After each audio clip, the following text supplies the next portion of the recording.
ഇത് വേണോ മോനെ? സ്വാമി, ഞാൻ മംഗലാപുരത്തേക്ക് പോകാൻ തുടങ്ങിയിട്ട് കൊല്ലത്തറായി. ഇപ്പൊ അശ്വതിയും മക്കളും കൂടെ ഉണ്ട്, അത്രയല്ലേ ഉള്ളൂ. ഏട്ടാ, ഇങ്ങനെ ഒരു തീരുമാനം. ഭൂമിക്കൊരു നിയമമുണ്ട്, കണ്ടിട്ടില്ലേ? തള്ളക്കുഴി മക്കളെ പോറ്റുന്നത് ചിറകിന്റെ ചോട്ടില. എന്നിട്ട് അവസാനം നേരാവുമ്പോ കൊത്തിയാകറ്റും, വേറെ ആക്കും. അതങ്ങനെ തന്നെ വേണം. അവനവന്റെ ജീവിതം അവനവന് വലുതാ. ഒരേ മേൽക്കൂര കീഴെ നിനക്ക് രാജാവിന്റെ വേഷമായിരിക്കും, എനിക്ക് ചിലപ്പോൾ ഒരു സാധാരണ പ്രജയുടെയും.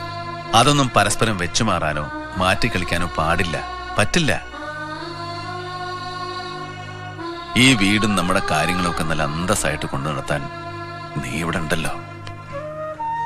ബന്ധങ്ങളുടെ കാഴ്ച കണ്ണുകൊണ്ടല്ലോ മോനെ, മനസ്സുകൊണ്ടാ. അത് അകലുന്നില്ല, എവിടെയും പോകുന്നുമില്ല. വിളിച്ചാ വിളിപ്പുറത്ത് ഒരിക്കലും ഉറങ്ങാത്ത മനസ്സുമായി ഏട്ടനുണ്ടാവും. അല്ലേലും ഏട്ടൻ മനസ്സുകൊണ്ട് ഒന്നിന്റെ ഉടമസ്ഥനായിട്ടില്ല, കാവൽക്കാരനായിട്ടുള്ളൂ. ആ കാവൽ എന്നും ഉണ്ടാവും, എന്നും. എന്റെ അറിവില്ലായ്മ ഒരുപാട് ഏട്ടൻ ക്ഷമിച്ചതല്ലേ, പൊറുക്കണം എന്നോട്. അറിയാൻ പറ്റിയില്ല എനിക്ക്. അതങ്ങനെയാ മോനെ ജീവിതം, വൈകി കിട്ടുന്നൊരു കത്ത് പോലെ. എല്ലാം അറിഞ്ഞു വരുമ്പോഴേക്കും ജീവിതം കടന്നു പോയിട്ടുണ്ടാവും. ഓർമ്മകളാണ് സുഖം.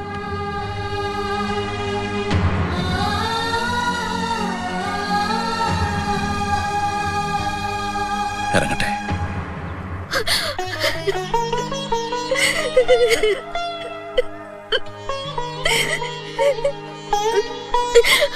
എന്താ ഇത്? എവിടെ പോയാലും അനുഭവിക്കാനുള്ളത് ഒരേ വേദനയാണെങ്കിൽ അതിവിടെ ഈ വീട്ടില് നമുക്ക് ഒരുമിച്ചിരുന്ന് അനുഭവിച്ചുകൂടാ പോട്ടാ? മോളെ, എന്നെ ഈ വിളി വിളിക്കാൻ എന്റെ അപ്പോട്ടിന് ഇവിടെ വേണം.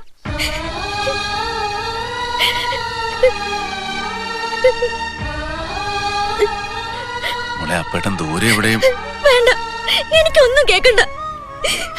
അപ്പോട്ടിന്റെ ശാസനകളില്ലെങ്കിൽ, അപ്പോട്ടിന്റെ കളിയും ചിരിയും തമാശകളും ഇല്ലെങ്കിൽ, അപ്പോട്ടിനില്ലെങ്കിൽ ഏടത്തെയും മക്കളും ഇല്ലെങ്കിൽ ഈ വീട് വീടല്ല. അങ്ങനത്തെ ഒരു വീട്ടില് ഞാനും ഉണ്ടാവില്ല. ഇവിടുന്ന് ഇറങ്ങാൻ ഒരിക്കൽ പെട്ടി എടുത്തതല്ല ഞാൻ. അന്ന് എന്നോട് എന്തൊക്കെയാ പറഞ്ഞത്? ഒരു പാവ മനുഷ്യന്റെ, നമ്മുടെ അച്ഛന്റെ വിയർപ്പും കണ്ണീരുമായി കുടുംബം ഈ വീടെന്ന്. അപ്പോഴാണ് ഈ വീട് വിട്ട് ഇറങ്ങിപ്പോയാ അച്ഛന്റെ ആത്മാവിന് മോക്ഷം കിട്ടുന്ന വിചാരം.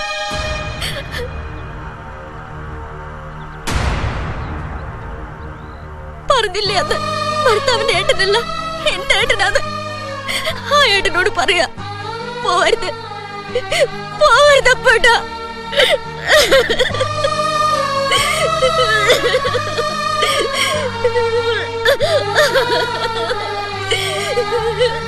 എന്താ ഇപ്പൊ ഇതൊക്കെ? എനിക്കൊന്നും അങ്ങോട്ട് മനസ്സിലാവുന്നില്ല. ആരെയും തോൽപ്പിക്കാൻ വേണ്ടിട്ടല്ലോ ഞാൻ, എല്ലാരും നല്ലതിന് വേണ്ടല്ലേ. എന്നിട്ട് ഇപ്പൊ പോണുണ്ടോ? അതറിഞ്ഞിട്ട് വേണം ഗണപതിക്ക് ഒരു പോക്ക് പോകാൻ. എന്താ പോവാ? സാമി ഇതെവിടെ പോനാ? എല്ലാരും അങ്ങോട്ട് ഒരുങ്ങി നിൽക്കല്ലേ? അത് തിരക്കണ്ടല്ലോ. ഒരാളൊരു വഴിക്ക് ഇറങ്ങാന്ന് പറഞ്ഞാൽ എല്ലാരും കൂടെ അങ്ങോട്ട് ഇറങ്ങ. ഞാനും അങ്ങനെ ഒന്ന് ആലോചിച്ചു പോയി, പറഞ്ഞുപോയി.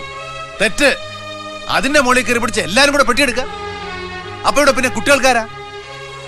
ഞാനൊന്നും പറഞ്ഞില്ല, ഞാനൊന്നിനും ഒരുങ്ങിയില്ല, തീർന്നല്ലോ. ചട്ടിയും കലാവുമ്പോ എന്താ പറയാ സ്വാമി?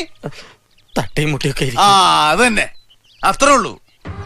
വേണ്ടാത്ത ഒന്നും ചിന്തിക്കണ്ട, ആരും ഞാനും. എനിക്കിപ്പോ നടക്കാൻ വേറെ ഏതാ വഴി? എനിക്കിപ്പോ വേറെന്താ വേഷം? ഇത് തന്നെ, ഇത് മതി. തോറ്റു, ഞാൻ തോറ്റു. എല്ലാരും കൂടെ സ്നേഹിച്ച് സ്നേഹിച്ച് തോൽപ്പിച്ചു. സ്വാമി തോറ്റുട്ടോ, തോറ്റു.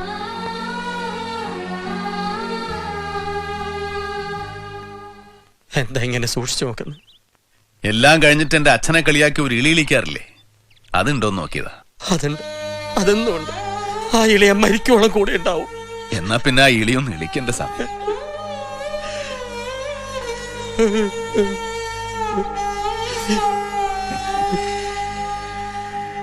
താനൂർക്ക് ചക്ക തിന്നാൻ ചെന്നാ പറയും ചക്കയെല്ലാം തമ്പാനൂർക്ക് പോയി. അവിടെ ചെന്ന് ചോദിച്ചാ പറയും മാവിലാ ചക്ക കായ്ക്കുന്നത്. മാവിലങ്ങനെ കായ്ച്ച ചക്ക തിന്നാൻ പറ്റുമെന്ന് മാവിലായി ചെന്ന് കാരണവന്മാരോട് ചോദിച്ചാൽ അവര് പറയും ഞങ്ങൾ ഈ നാട്ടുകാരല്ല. അതുകൊണ്ട് അപ്പു എങ്ങോട്ടും പോണില്ല.